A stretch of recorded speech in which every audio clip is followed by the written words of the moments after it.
So a million years ago, I had a lead that I went to and they basically stood me up. I knocked on the door, no one was home, was the wrong house, yada, yada, yada. If this is happening to you, you're getting porched, you're getting doorsteps, your leads aren't having a good carry through, there's normally a couple of things you can do to fix that. Number one is assess the lead quality. Like, is it branded? Do they know who you are? Are they actually asking for the thing? Is there bait and switch at all? Is there anything confusing about the ad? The reason I say that is I had a lot of people who've asked me about like solar stuff. Solar is amazing, but when you're marketing solar, you don't really want to use the word free too many times because it creates leads, but they're low quality. Same thing when you talk about life insurance. You don't want to say, oh, we're going to give you a free Walmart gift card. That's great. It does create leads, but they're very low quality, so you need a lot of them to sell anything. You want to have a little bit more of a higher quality lead. That's something that is either branded or very specific to what it is and gives some context of what's going to happen. Oh, I sent in this card. Someone's going to call me or reach out to me about this. Okay. Or I'm going to click this and someone's going to give me a call. Okay. You'll get less leads, but the ones you get will convert much better because it's a much more targeted ad. The second thing that happens that's really, really important is during your scripting and when you're talking with the people, particularly if you go see them in person, one of the greatest things you can do is, number one, ask them point blank, is there any reason you won't be home at this time? Okay, awesome. Put it on my calendar or send them a calendar link at that, whatever the time is scheduled. I would send them a calendar link and I would send them a text message. Hey, Mr. Johnson, it was awesome chatting with you. I know we already talked about this, but here's a calendar invite to your email for tomorrow at 11.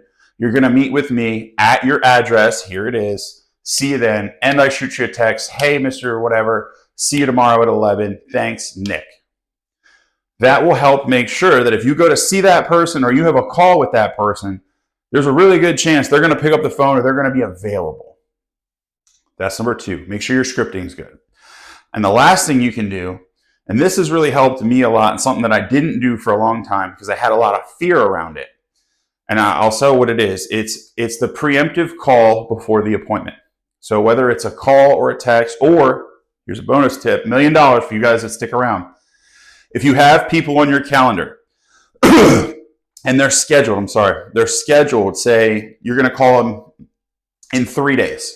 Today's Monday, you're going to call them Thursday. You have an opening come up on your schedule. There is nothing wrong with shooting them a text or an email or giving them a quick call and saying, hey, Mr. Homeowner, or whoever it is, Mr. Prospect, I had an opening come up this afternoon. I know it's morning time. We're still in the morning. I had an opening come up this afternoon. Would you want to move your appointment up? Instead of Thursday, I can talk to you today. I had something open up. You'd be amazed how many people that if they're really interested, they'll say, yeah, okay, perfect. I'd love to buy that. I'd love to do that. Let's do that. Or if they go, no, let's keep Thursday. Okay, great. Or they're going to say, you know what? I don't even really want to talk to you Thursday. I'm not buying this. Saves you a lot of headache and it opens up your schedule. But what I call it is a preemptive call. So I'm sorry to get off on a little tangent there. I will call them about an hour before the appointment. Normally, I would either call them or I would text them, and I would always email them. It's just a reminder. Say, hey, Mr. Prospect, please reply yes to confirm today's appointment for 11. And but why yes? Thank you. And then after 30 minutes, if you didn't hear a yes from them, say, hey, you can do it an hour before. Hey, you got 30 minutes to our call. If I don't see a yes confirmation, we will reschedule you. Yeah, perfect. Send.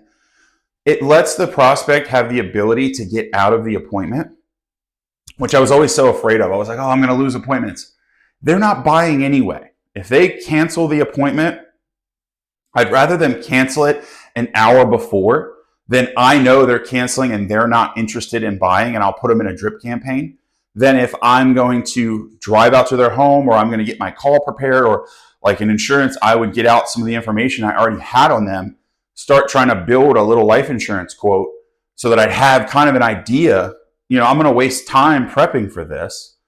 I'd rather just know beforehand they're not interested and go on to the next lead because I'll probably sell that one.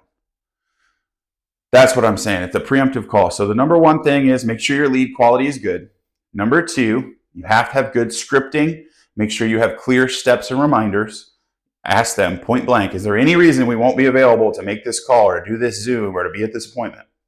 And then the last thing, remind them. Hey, we have a calendar. Like if I book somebody a week out, they're going to get a reminder every other day and then 24 hours before and then an hour before the actual appointment.